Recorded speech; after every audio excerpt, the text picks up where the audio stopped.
Okay, so I used to work a security gig at the Sterling University Library's archival annex, pulling the overnight shift. This whole thing still feels like smoke in my head. A year ago, maybe 8 months back, this happened. What the guy was actually doing, I don't know, and honestly, that's the part that really puts ice water in my veins. The fact that he was there for hours, just existing, observing, and how effortlessly he got past me.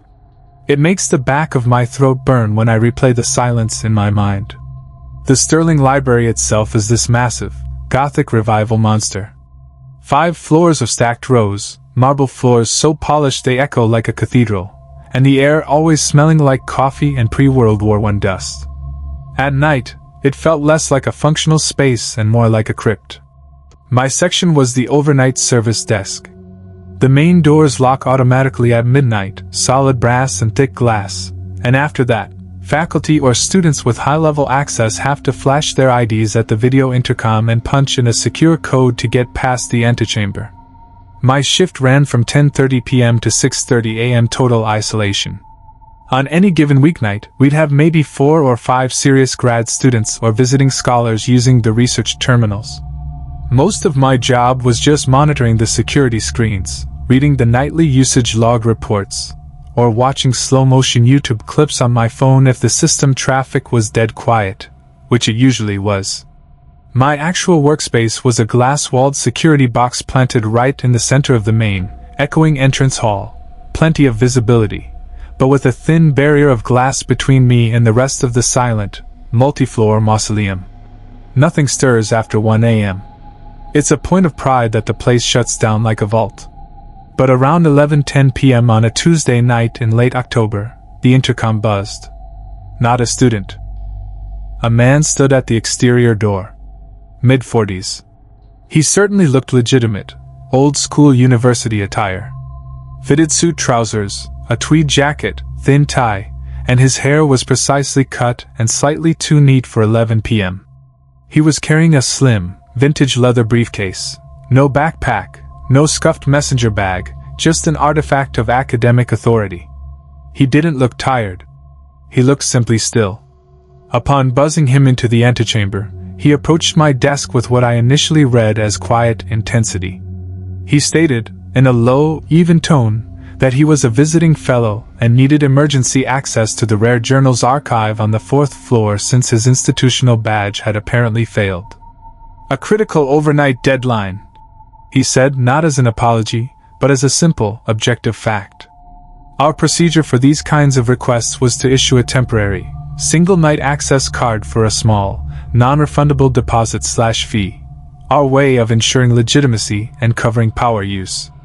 I accepted the card he provided, swiped it into the system, and it gave me the familiar, affirming electronic chirp, a standard authorization sound. I filled out a card labeled with the temporary IDA 407 for the 4th floor stacks and slid it under the glass barrier. I remember 2 things deeply. First, the lack of background noise when he spoke. His voice felt engineered for the acoustical silence of the archives. Second, as his fingers closed around the plastic card I gave him, he raised his eyes. They were a watery gray, and they lacked any life. He didn't blink when he looked at me. It wasn't menacing, but it was profoundly hollow. He just stared, holding that expression for maybe 4 seconds after the transaction was complete. It was long enough to short-circuit my immediate focus.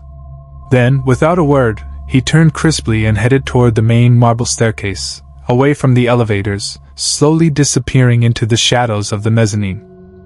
I sat back down, trying to shake the feeling that I'd just checked a perfectly preserved corpse into the library. I played on my phone for a while. The library's lights, mostly the harsh, practical fluorescent tubes that buzz at high frequency, made the whole atmosphere feel brittle. I checked the main log screen at midnight, right as the doors locked, just habit. Everything appeared normal. But 20 minutes later, I looked up from my desk because the silence felt different, felt occupied. There he was. The man in the tweed jacket. He wasn't on the 4th floor at all. He was sitting at one of the tall, wooden reading carrels in the main hall.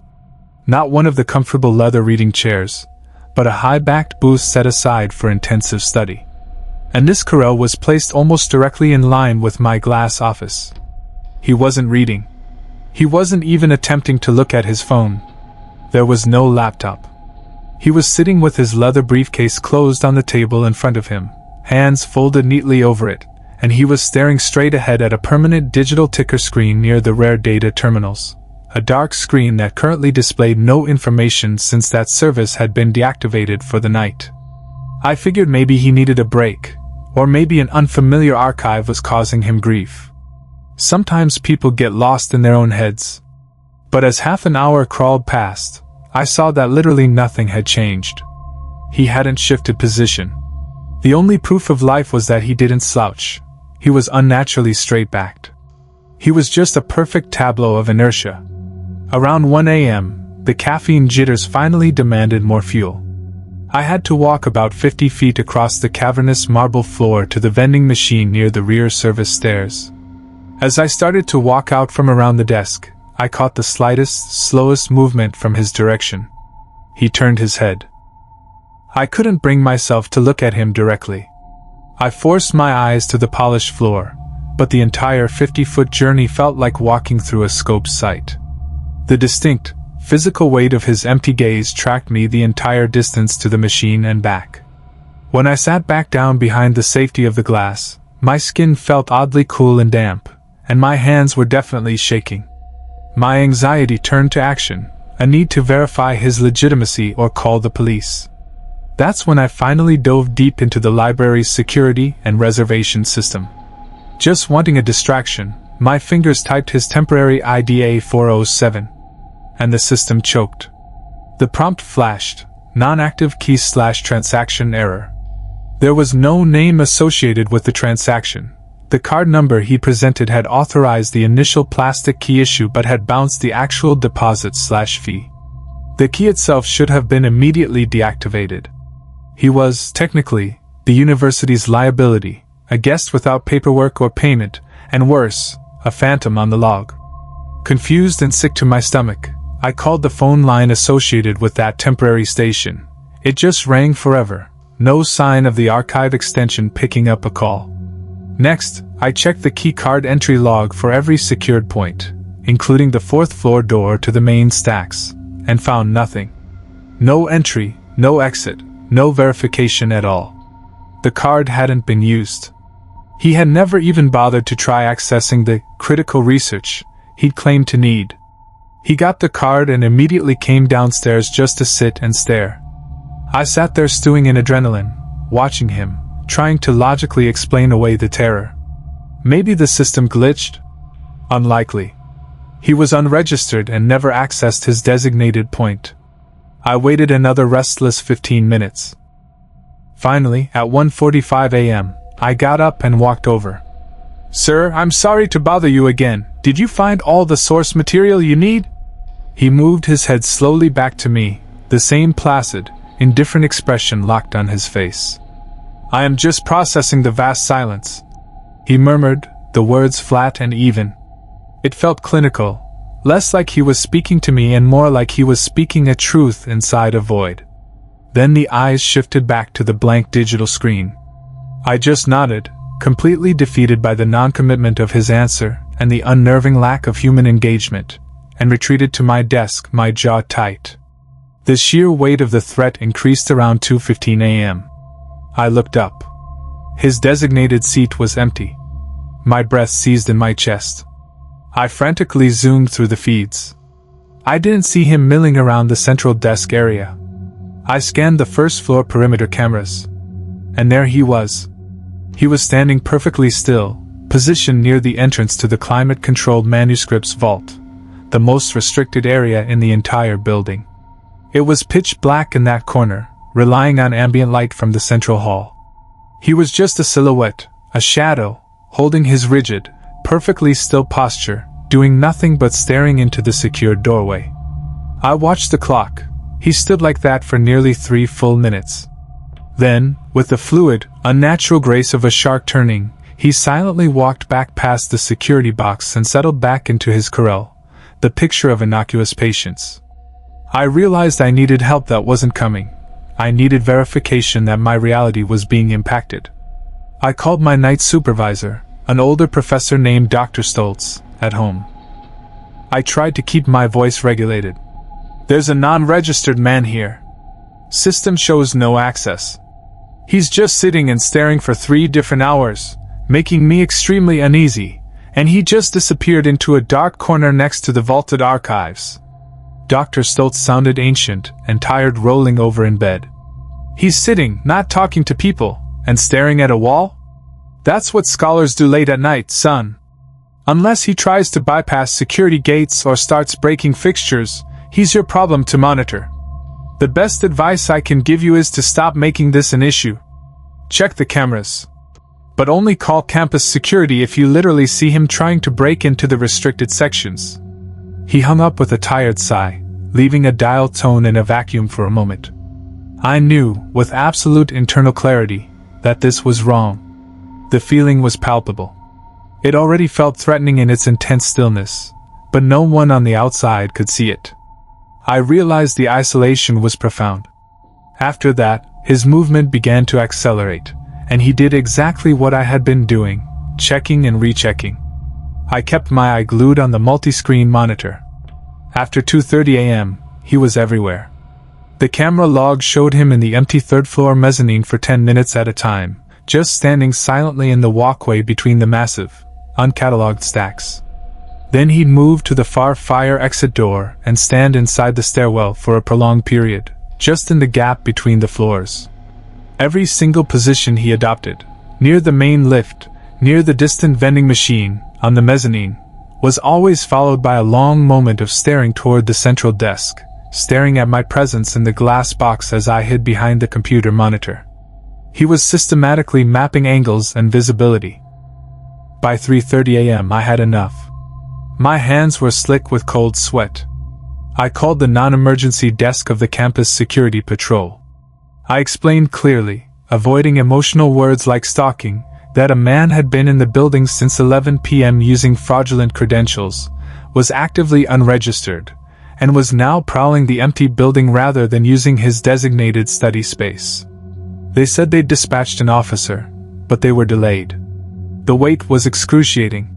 Then, about 5 minutes after the call, while I pretended to be buried in my computer for a sense of normalcy, I caught a sliver of movement in my peripheral vision. He had moved again. He was standing maybe 10 feet from the heavy glass back wall of my office box. Quietly, completely still. He was standing there, silently staring down at my hands on the keys as if tracking my input. He never blinked. I tried to type, but the shaking in my fingers made it impossible. Staring. The total lack of intent other than observation was the terrifying part. Around 3:55 a.m., the buzzer gave a sharp, startling sound. My heart leaped. I thought it was the police finally, but it was another actual night worker, a tired post-grad entering with genuine credentials. I immediately buzzed her in and watched the door, and the man. The man did turn his head. His eyes, fixed and vacant, followed the student with intense, unnerving focus as she crossed the main hall toward a distant, low-security office, every step logged by those gray eyes. He seemed to be cataloging, not reacting. Once she was gone, he turned his posture back to the corner of my cubicle, continuing the non-blinking watch. A few minutes later, he vanished again, this time smoothly and fast. I hit the monitors. Not in the back hall. The lowest level camera showed him. He had gone back to the 4th floor, but he was not using the archives this time. This time, he was standing at the threshold of a specific student study corral gate door, the one belonging to the student I had just buzzed in minutes earlier. He stood there, fully visible, almost in a parade rest position, with his profile pressed just against the locked steel gate of her temporary home.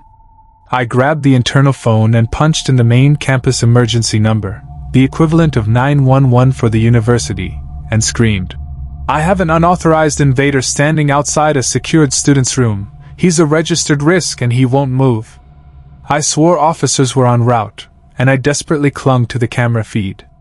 He stood there for 3 minutes, not moving, a patient, silent spectator/guardian, and then he turned and walked incredibly slowly back toward the central hall. He returned for a final, terrifying interaction. He walked right up to the front desk, separating me from him by only the low marble counter, not the protective glass.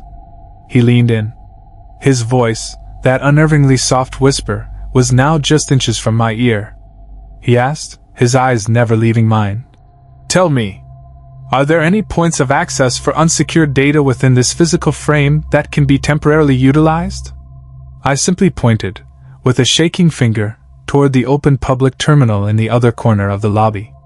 He gave me that small, utterly empty, social smile, the only emotion he'd shown, nodded once, and just walked back to his chair, silently waiting for the police. At 4:10 a.m., finally, two large, official campus security officers stormed into the building, their uniforms an incredible wave of color after all that gray. I pointed a trembling finger at the silent man in the corral. They approached him. The conversation was low and professional. I couldn't make out the details, but they asked for his ID, questioned him, and 3 minutes later, he was calmly being escorted out of the building. The tweed jacket, the briefcase, the polite refusal, it was all utterly empty theater now. One of the officers came over to my desk. He explained the truth that landed like a lead weight in my lap. The man was not a professor or a researcher. The credit card I had swiped was, for lack of a better term, a ghost card, a stolen shell without a balance that would only register the attempt to charge, not the charge itself. He had no affiliation, no project, and no belongings in that leather case. He simply lied to breach the system's perimeter and gain physical access to the empty structure. They had charged him with felony trespassing and identity fraud. I sat there, frozen, until the sun eventually broke and my replacement arrived. Every time the camera refreshed, I expected his placid, unblinking gray eyes to stare back. The absolute worst part wasn't the police or the fraud. It was that he'd been in the building, my responsibility, for nearly 5 hours, prowling and waiting, standing outside individual study spots and watching me from every dark nook.